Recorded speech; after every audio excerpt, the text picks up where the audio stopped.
Welcome to vision academy. நம்ம daily current affair பார்த்துக்கிட்டு இருக்கிறோம். இன்றைக்கான current affair Tamil date 22 April 2019. முதல்ல நம்ம தமிழக நிகழ்வுகள் பார்க்கலாம். அன்னை மணியம்மையார் நூற்றாண்டையொட்டி மணியம்மையார் சாட் செயற்கைக்கோள் முற்பகல் 11:42 மணிக்கு வெற்றிகரமாக விண்ணில் ஏவப்பட்டது. ஏப்ரல் 21 தஞ்சை வல்லம் பெரியார் மணியம்மை அறிவியல் மற்றும் தொழில்நுட்ப நிறுவனத்தில் பயிலும் பொறியியல் மாணவியரால் இன்று முற்பகல் 11:42 மணிக்கு விண்ணில் செயற்கைக்கோள் வெற்றிகரமாக ஏவப்பட்டது. கல்வி நிறுவனத்தின் வரலாற்றில் இது ஒரு மைல்கல். இதிலிருந்து கேள்வி எப்படி வரலாம் அப்படின்னு பார்த்தீங்கன்னா, அன்னை மணியம்மையார் நூற்றாண்டையொட்டி ஏவப்பட்ட செயற்கைக்கோளின் பெயர். இதற்கான விடை மணியம்மையார் சாட் செயற்கைக்கோள். அடுத்ததாக நம்ம இந்திய நிகழ்வுகள் பார்க்கலாம்.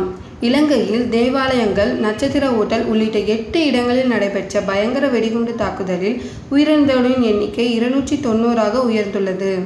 ஈஸ்டர் தினநாளை முன்னிட்டு உலகம் முழுவதும் கிறிஸ்தவ தேவாலயங்களுக்கு சென்று சிறப்பு பிரார்த்தனையில் ஈடுபட்டு வருகின்றனர்.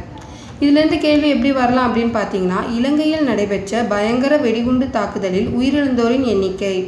இதற்கான விடை 290ஆக உயர்ந்துள்ளது. அடுத்த செய்தி, சீன கடற்படையின் 70ஆம் ஆண்டு நிறுவன தினத்தையொட்டி நடைபெறும் கண்காட்சி மற்றும் அணிவகுப்பில் கலந்து கொள்வதாக இந்தியாவில் இருந்து 2 போர்க்கப்பல்கள் புறப்பட்டு சீனாவிற்கு வந்துள்ளனர். வரும் 23ஆம் தேதி நடைபெறவுள்ள இந்த விழாவையொட்டி உள்நாட்டிலேயே தயாரிக்கப்பட்ட INS கொல்கத்தா மற்றும் ஆயுத கிடங்காக செயல்படும் INS சக்தி ஆகிய கப்பல்கள் சீனாவின் குயிங்டோ துறைமுகத்துக்கு வந்துள்ளனர். இதிலிருந்து கேள்வி எப்படி வரலாம் அப்படின்னு பார்த்தீங்கன்னா, சீன கடற்படையின் 70ஆம் ஆண்டு நிறுவன தினத்தையொட்டி நடைபெறும் கண்காட்சி மற்றும் அணிவகுப்பில் இந்தியாவில் இருந்து எத்தனை போர்க்கப்பல்கள் சீனாவிற்கு வந்துள்ளன? இதற்கான விடை 2 போர்க்கப்பல்கள். அடுத்ததாக நம்ம உலக நிகழ்வுகள் பார்க்கலாம். உக்ரைன் நாட்டில் நடந்த அதிபர் தேர்தலில் அந்நாட்டின் தொலைக்காட்சி நிகழ்ச்சி ஒன்றில் காமெடி நடிகராக நடிக்கும் செலன்ஸ்கி என்பவர் அந்நாட்டு அதிபராக தேர்ந்தெடுக்கப்பட்டுள்ளார். இதிலிருந்து கேள்வி எப்படி வரலாம் அப்படின்னு பார்த்தீங்கன்னா, உக்ரைன் நாட்டில் நடந்த அதிபர் தேர்தலில் அதிபராக தேர்ந்தெடுக்கப்பட்டுள்ளவர். இதற்கான விடை காமெடி நடிகர் செலன்ஸ்கி. அடுத்த செய்தி, டோக்கியோ ஜப்பானை சேர்ந்த பார்வையற்ற மாலுமி முதல் முறையாக பசிபிக் கடல் பயணத்தை 2 மாதத்தில் வெற்றிகரமாக முடித்துள்ளார். ஜப்பானை சேர்ந்தவர் இவாமோட்டா. மாலுமியான இவர் பார்வைத்திறன் அற்றவராயினும் கடற்பயணம் செல்வதிலும் அதில் சாதனைகள் நிகழ்த்துவதிலும் ஆர்வம் கொண்டவர். இதிலிருந்து கேள்வி எப்படி வரலாம் அப்படின்னு பார்த்தீங்கன்னா, ஜப்பானை சேர்ந்த பார்வையற்ற மாலுமி பசிபிக் கடல் பயணத்தை எத்தனை மாதங்களில் முடித்துள்ளார்? இதற்கான விடை 2 மாதத்தில். அடுத்ததாக நம்ம விளையாட்டு நிகழ்வுகள் பார்க்கலாம். மாண்டே கார்லோ மாஸ்டர்ஸ் டென்னிஸ் போட்டியில் இத்தாலி வீரர் பேபியோ போக்னி சாம்பியன் பட்டம் வென்றார். மொனாக்கோவில் நடைபெற்று வந்த இத்தொடரின் இறுதி ஆட்டத்தில் நேற்று 13ஆம் நிலை வீரரான இத்தாலியின் பேபியோ போக்னி 13ஆம் நிலை வீரரான செர்பியாவின் டசன் லஜோவிச்சை எதிர்த்து விளையாடினார். இதிலிருந்து கேள்வி எப்படி வரலாம் அப்படின்னு பார்த்தீங்கன்னா, மாண்டே கார்லோ மாஸ்டர்ஸ் டென்னிஸ் போட்டியில் பட்டம் வென்றவர் யார்? இதற்கான விடை இத்தாலி வீரர் பேபியோ போக்னி.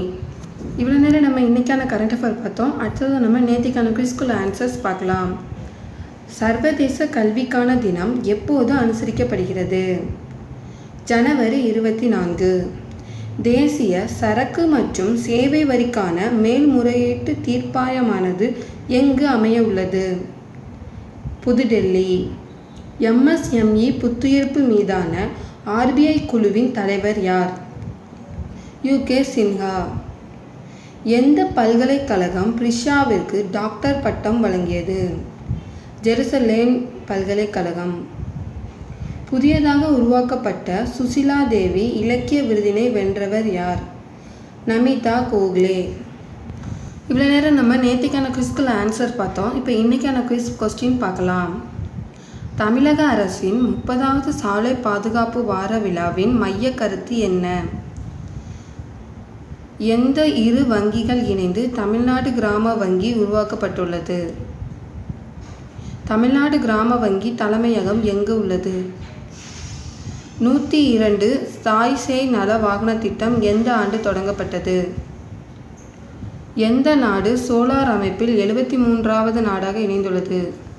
ஓகே, இது மாதிரி உங்களுக்கு டெய்லி கரண்ட் அப்டேட்ஸ் வீடியோ வேணும் அப்படின்னா நம்ம விஷன் சேனலை சப்ஸ்கிரைப் பண்ணுங்கள். இமிடியேட் அப்டேட்ஸ்க்கு மறக்காமல் பெல் பட்டனை கிளிக் பண்ணுங்கள். ரீசெண்டாக வர்ற எக்ஸாம் நோட்டிஃபிகேஷன் தெரிஞ்சுக்கனாலும் கரண்ட் அப்டேட்ஸ் PDF வேணும் அப்படின்னாலும் டிஸ்கிரிப்ஷன் பாக்ஸில் உள்ள லிங்க்கை கிளிக் பண்ணுங்கள். இந்த வீடியோ உங்களுக்கு பிடிச்சிருச்சுன்னா லைக் பண்ணுங்கள், ஷேர் பண்ணுங்கள், கமெண்ட் பண்ணுங்கள். தேங்க்யூ.